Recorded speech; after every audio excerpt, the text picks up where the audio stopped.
Yellowstone Supervolcano has been shaken by the magnitude 4 earthquake that we had in nearby Idaho to the west. And there's been foreshocks and aftershocks of this 4 magnitude earthquake. We know it's the same basically magma area that feeds Yellowstone. Yellowstone is one of the 21 supervolcanoes, somewhat supervolcanoes of the Earth. And it last erupted, had major super eruptions 2.1 million years ago, 1.3 million years ago, and 640,000 years ago. And in the past 70,000 years, it has had 80 eruptions. Now, we know that it's home to 60% of the world's geysers, and it has over 10,000 hydrothermal areas. We'll take a look at the shake map of the USGS. Idaho has shaken, the 4 magnitude earthquake has shaken the whole area, and it most definitely has shaken Yellowstone Supervolcano, even the Yellowstone Lake as we see here, that blue section around the 5 o'clock position.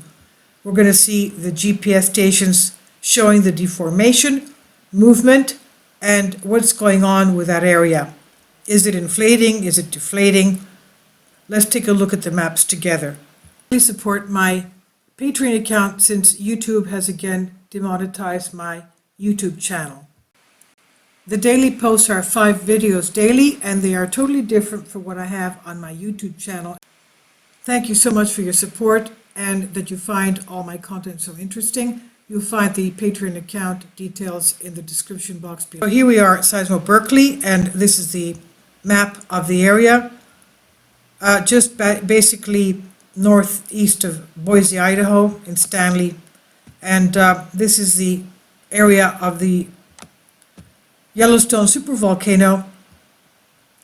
And if we go into the area of the lake, we'll see that upside down U shape is Yellowstone Lake. This is the crater. You can almost see the outline here. This is the crater, and it's on top of the crater. It's about a quarter of the crater onto the southeast side. This is Hebgen Lake right there, where they had the 7.3 magnitude earthquake in August 1959. So you can see all this activity here in Yellowstone and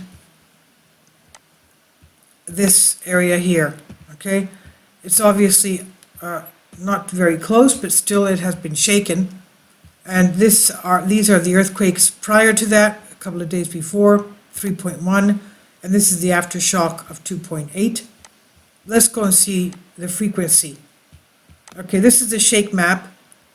This is here, this is Hebgen Lake, that Z, and this is Yellowstone Lake.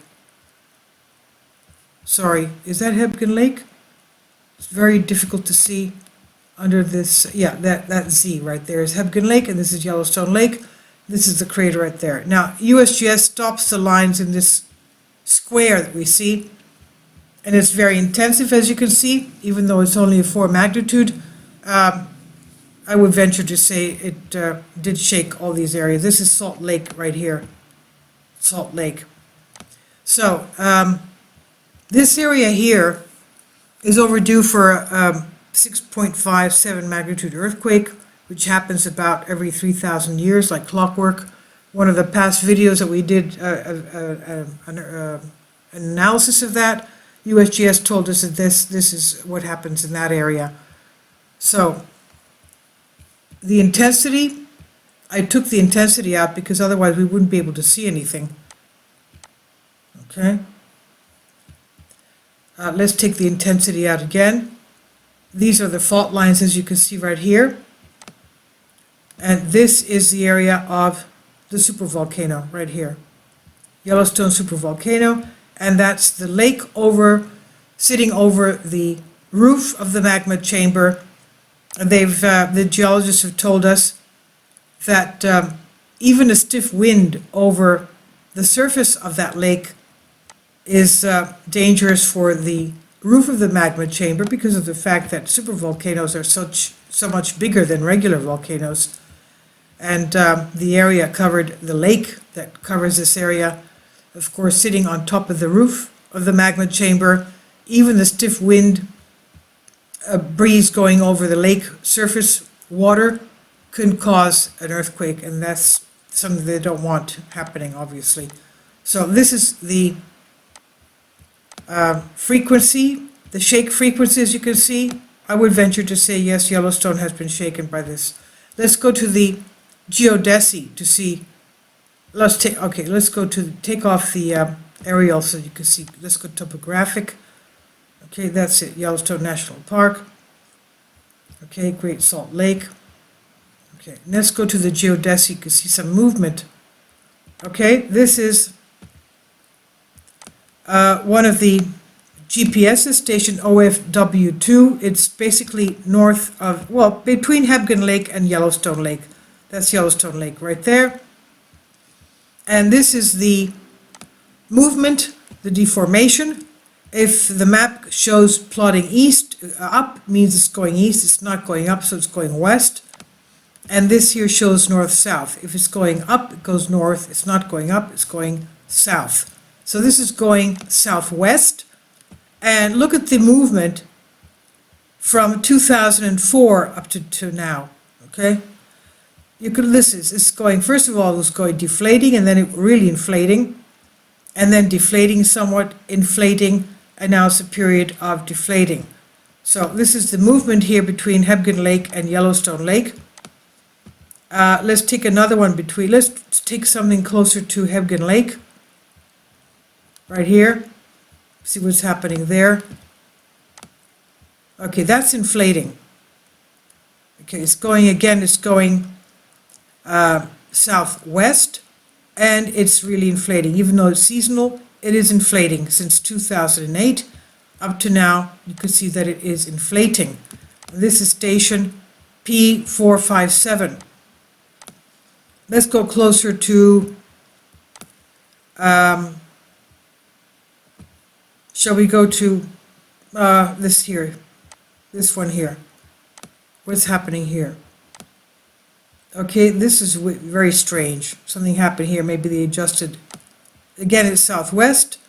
This seems more seasonal. Let's go to this one in Butte. Again, it's seasonal, inflating. So this is the situation here.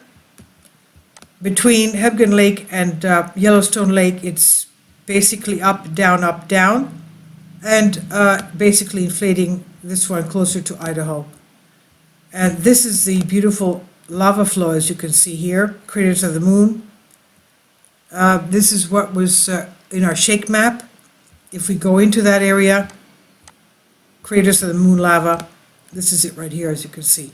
Okay, beautiful lava flow. The shake map is, of course, intensified in there. Let's go here. What's happening there? Okay, that's basically deflating. Okay, and let's go around Salt Lake City. Since we're here, what's happening in Salt Lake City area? Let's take this one. Okay, that's inflating. It's going southwest, and basically it's inflating a little bit. Okay, so I'll leave links below for you for this. You can, this is geodesy. It shows you all the GPS stations in the world, and you can see where yours is. Let's put in the takeoff. Okay, put in the map. Okay, you can see where yours is. Let's go to Hawaii. What's happening in Hawaii? That's not a good one. Let's take another one. Because Hawaii, as we know, Kilauea is erupting. Okay, let's just take a quick look if it'll let us. Okay. Let's take a quick look. They have a few GPS stations there, a lot of them. Not a few, a lot of them. Okay. Where are we? Did we go out too far? Yes, we did. Okay. Okay, have to go slower. Okay. At Halimamau crater, let's see this one here. Again, it's not good. What's happening here? Okay, let's take another one. Okay, get some here. Okay, look at this. This is going all over the place. It was going west, then up, and then whoa, wow, okay. All right, and then north, and then down south, and then going up north quickly, up, inflating. Okay, that's Halimamau. Again, another one. Let's go here. What's happening here? Again, rapid inflation. Inflation, deflation. Let's go to Pahala. That's not good. This one here, Pahala. That's not good. Let's go to the Pu'oo crater around here. Okay. Rapid inflating. Rapidly inflating. As you can see, compared to the last eruption of 2018 in Kilauea. Okay, it was going west, and then up, and then west, and north. Okay, and of course inflating with magma. So I'll give you the links so you can see what's happening in your area. You may not think that things are moving, but they are. I was surprised to see, for example, Hudson Bay. What's happening in Hudson Bay? It's moving all over the place. Look at this. Not many people live there, you know, Yukon territories, Northern Territories, Mounties maybe, and bears, but look what's happening there. Look at this. Look at the amount of ups and downs that we have there. Look at this. This is Hudson Bay in Canada. What is going on there? We know that there's a lot of kimberlite volcanoes. One of the past videos that we had about the lady that found a over 4-carat diamond in Arkansas State Park. What's happening here? This is over the... Okay, look at how that is inflating. This area is full of kimberlite volcanoes in northern Canada, this area here. Let's see what's happening here. That's going northwest, and it's inflating. Look at that. Isn't that something? What's going on there? And it's inflating. That one is going southwest, and they're really inflating. This is going northwest, that's going southwest. What are they going to do? Collide with each other? Strange. So you can see what's going on in your area just by, you know, we don't hear this news, but this is a nice hobby to see what's going on in your area, where you're sitting at. You know, when I used to live in Canada, we were only 10 million people in the whole of the country, and it's one of the biggest countries in the world. But now I think there's about 30 million people total population of Canada. Of course, all this is so cold. We had more, I used to live in Montreal, we had more cold there we had in Alaska, in Fairbanks, Alaska, because Montreal sits in the snow belt there. But that's why this is not very populated, but still there is a lot of movement going on there, and a lot of natural resources up in the Arctic, as we know, especially diamonds. Kimberlite volcanoes spewing diamonds just like they do in Kansas and Arkansas. So I'll leave links below for you for this. All of you in that area in the West, please be very careful and alert. Thank you for your support.